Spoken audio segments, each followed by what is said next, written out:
C'est vrai que c'est la rentrée, les feuilles mortes vont bientôt se ramasser à l'appel, et vous avez sorti votre petit cahier tout neuf pour parler de l'actualité que vous ne trouvez pas drôle en ce moment. Non, elle est comme d'habitude, hein, Frédéric. 172 346 personnes ne passeront pas la journée.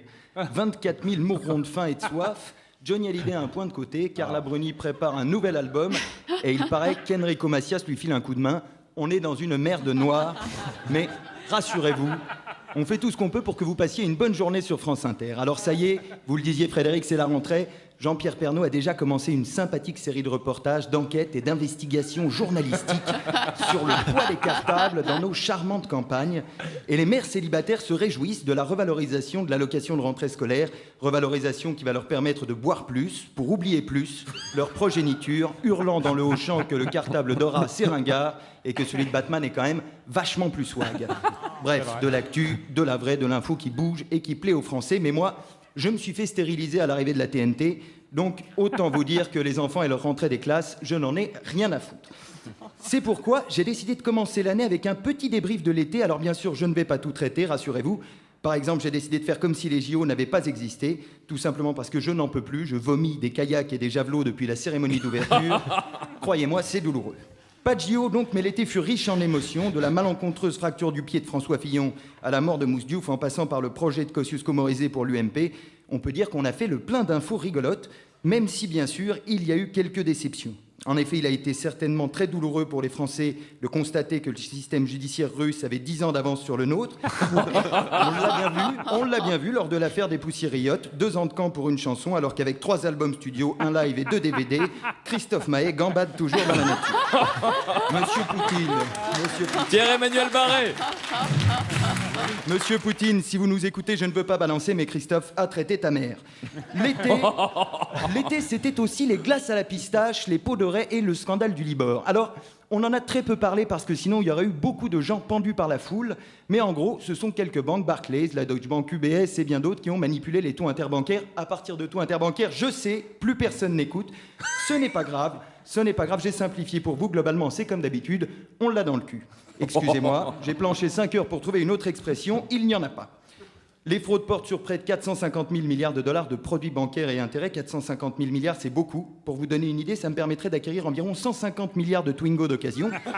Mais pour être tout à fait honnête avec vous, je ne sais pas ce que j'en ferai.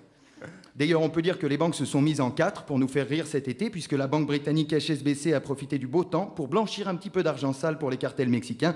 3 fois rien, 13 milliards d'euros. Petit joueur. Mais réjouissons-nous, l'été, c'est aussi des bonnes nouvelles. Ce matin, j'ai regardé BFM pendant 3 heures et je suis ravi de vous annoncer que pour la Grèce, l'Espagne et l'Afrique du Sud, apparemment, c'est réglé. Tout va bien. Inutile donc de s'épancher sur le sujet. Un chiffre, peut-être, pour terminer, ça vous intéresse? Oui. Alors, 1475, eh bien, c'est le nombre d'entrées pour le Serment de Tobrouk, le dernier opus de Bernard-Henri Lévy dans lequel il interprète Chuck Norris.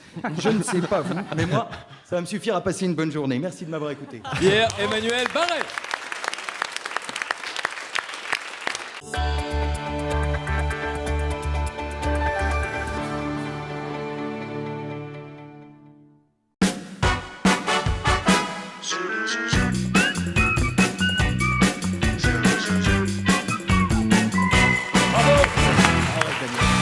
Arrête Daniel, ça n'est pas franc, je le sais.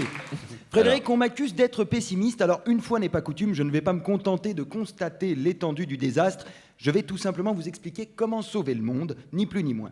Inutile de me remercier, je fais ça pour l'argent, votre gratitude ne m'intéresse pas. 7% de la population mondiale utilise 90% des ressources terrestres. 40% de la surface cultivable du globe est devenue stérile, 25 espèces animales auront disparu ce soir, et Daniel Morin s'est offert un nouveau foulard. On est dans une merde noire, mais rassurez-vous, au bout du tunnel, il y a la mort. Nous sommes 7 milliards à nous partager la planète avec, heureusement, un véritable souci d'équité. 7 milliards, ça va encore, me disait tout à l'heure Richard Lornac, accoudé au comptoir de la cafétéria de France Inter, une carafe de Côte-du-Rhône à la main. Allez. Comme d'habitude, il avait tort. 7 milliards, c'est évidemment beaucoup trop, et on ne me fera pas croire qu'il n'y a aucun moyen de tailler un peu dans le gras. L'histoire est implacable. Chaque fois qu'un peuple court à l'autodestruction, il résout le problème par la guerre ou l'épuration ethnique. Fort de cet enseignement, nous nous trouvons face à un choix décisif pour l'humanité, la Troisième Guerre mondiale ou un bon vieux génocide. Ne prenons pas de décision à la légère, n'oublions pas qu'il s'agit de l'avenir de vos enfants, puisque je suis stérile. La Troisième Guerre mondiale est une solution viable pour l'espèce humaine, mais présente les inconvénients habituels à tout territoire en conflit armé. Destruction de l'infrastructure globale, malnutrition, pertes civiles, torture en tout genre, viol avec barbarie, impossibilité de regarder le prime de Secret Story, démagnétisation de votre carte de crédit à cause des radiations, bref, du désagrément, du désagrément. Ne sous-estimons pas non plus les remarquables progrès de l'industrie militaire ces 30 dernières années. Les États-Unis, à eux seuls, ont l'arsenal nécessaire pour éradiquer 2 fois toute forme de vie sur Terre. Alors pourquoi 2 fois? Personne ne sait, mais ne les contrarions pas.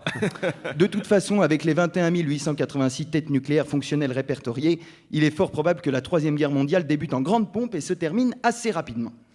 Le génocide, lui, offre d'excellents résultats sur le plan économique et démographique, puisqu'il crée de l'emploi tout en faisant disparaître du chômage et s'avère beaucoup plus efficace que la retraite à 62 ans. Il présente bien entendu un inconvénient d'ordre moral, puisqu'il est quasiment impossible de commettre le génocide parfait et que tôt ou tard, il faudra s'excuser auprès des survivants, sauver des rafles par d'incorrigibles protecteurs de l'humanité, gauchistes moralisateurs et autres raéliens en tout genre.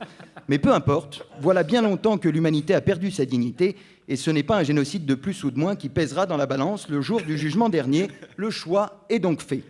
Seulement voilà, une fois que nous aurons tué Marc Lévy, Guillaume Musso et Christophe Mahé, un problème va se poser. Qui devons-nous tuer?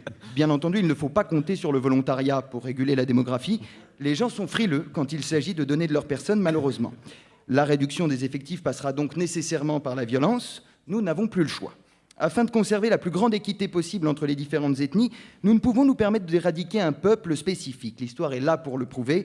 L'acharnement sur une population en particulier dope la croissance, effectivement, mais mine le moral des bien-pensants.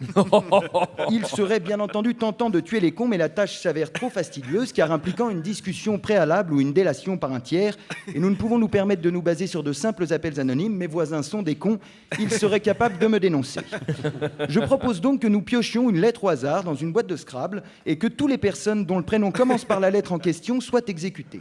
Si quelqu'un a une solution plus équitable, contactez-moi sur ma page Facebook, Pierre-Emmanuel Barré. Merci de m'avoir écouté. Pierre-Emmanuel Barré, que vous pouvez voir en vrai au point virgule les vendredis et samedis.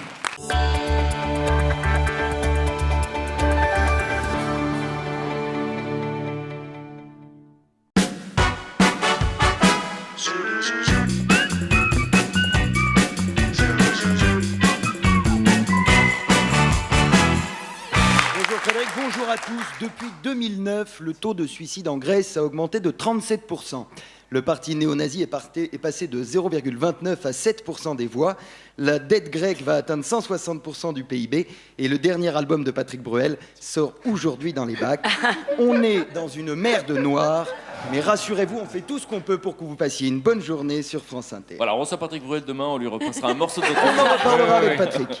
Nous sommes le lundi 26 novembre 2012. Bonne fête à tous les innocents. Alors j'ai cherché, il n'existe pas de saint coupable et c'est injuste. Je propose donc de la placer le 6 décembre, en même temps que la Saint-Nicolas. Ça fera l'affaire. Oh. La semaine dernière, Joseph Ratzinger, alias Benoît XVI, pendant les heures de bureau, a avoué que l'Église s'était trompée, non pas sur l'existence de Dieu, bien que le doute plane largement quand on voit les foulards de Daniel Morin. Non, l'Église s'est trompée de cette année sur la date de naissance. C'est un foulard léopard. Voilà, il a un magnifique foulard. Et c'est du vrai. L'Église s'est trompée de cette année sur la date de naissance du Christ. Nous sommes donc en réalité le samedi 26 novembre 2005 et je vous demande de faire un triomphe à Stéphane Guillon. Il a regardé, Fred. Alors Non, malheureusement... J'ai regardé en direction de la porte, mais non. Tu t'es fait avoir, Frédéric. Mais il n'a pas pu se libérer. Nous sommes donc en 2005 et le bénéfice trimestriel de Lehman Brothers est en hausse de 31%. La France a un triple A, le taux de suicide en Grèce est cette fois le plus bas d'Europe et Christophe Mahé est inconnu du grand public. Très très belle année. Daniel Morin est pétillant, il a le cheveu soyeux, une prostate d'acier, Daniel. Après le succès sur Oui FM de son émission Le Fraisier, l'émission qui paie sa chatte, il fait ses débuts à France Inter aux côtés de Stéphane Ben. Belle année, Daniel, qui te permettra, entre autres, je cite ta fiche Wikipédia, d'exploiter à loisir le thème des pratiques sexuelles déviantes. 2005, c'est aussi la gloire pour Frédéric Lopez, qui donne ses premiers rendez-vous en terre inconnue à quelques privilégiés. Il ira jusqu'à offrir à Gilbert Montagnier une escapade chez les Anscarpas, près de l'Himalaya, des paysages à couper le souffle. Il se murmure cependant dans le métier qu'il s'agissait en réalité d'images de synthèse, une petite astuce de la production qui aurait tourné l'épisode en studio à la Plaine Saint-Denis suite à des restrictions budgétaires. En tout cas, Gilbert et les téléspectateurs n'y auront vu que du feu. En cette année 2005, on a eu droit aussi à notre premier référendum et vous avez voté en masse non à la Constitution européenne. 3 ans plus tard, nos députés voteront en masse oui au traité établissant une constitution pour l'Europe. Ne cherchez pas, c'est la même, sans vaseline. Regardez bien votre carte d'électeur, elle a approximativement la même valeur qu'une photo dédicacée de Roselyne Bachelot. Alors, comme je suis taquin, je tiens à vous remettre en mémoire le brillant discours de François Fillon auprès des membres du Congrès lors de leur petite réunion très démocratique. Je vous ai sélectionné les meilleurs extraits, c'est cadeau. À ceux qui s'opposent à ce traité, je pose une question simple. Voulez-vous réellement relancer l'Europe ou préférez-vous son enlisement ? François a décidément un tempérament farceur. Voilà ce qu'on pouvait dire sur ce samedi 26 novembre 2005. Notez que le lundi tombant désormais le samedi, je souhaite bénéficier dès à présent d'une prime de week-end, Frédéric, pour les chroniques de qualité que je vous propose chaque semaine. Si ça passe, ce sera bien la première fois que Jésus fera quelque chose pour moi. Alors, une fois n'est pas coutume, je termine avec un chiffre coquin, 500 000 euros. 500 000 euros, c'est ce qui a été dépensé dans le monde pendant cette chronique pour l'achat de prestations à caractère sexuel. Et pour une fois, j'ai un alibi. Merci de m'avoir écouté.